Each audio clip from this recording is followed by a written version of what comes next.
மீது வீழாமல் தூணாக தாங்குவது காதல்தான். ஆண்டாண்டு காலங்கள் பூலோகம் பூக்க அழகான காரணமே காதல்தான்.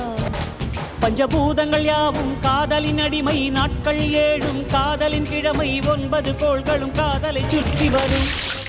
மரம் ஏற ஏணியை தந்தால் மலையில் ஏறி கொடியேற்றும், குண்டூசி கையில் தந்தால் கிணறே தோண்டிவிடும். வெறுங்கல்லை வைரக்கல்லாய் காதல் பார்வை மாற்றிவிடும், வெந்நீரில் விட்டால் கூட காதல் மீன் நீந்தும்.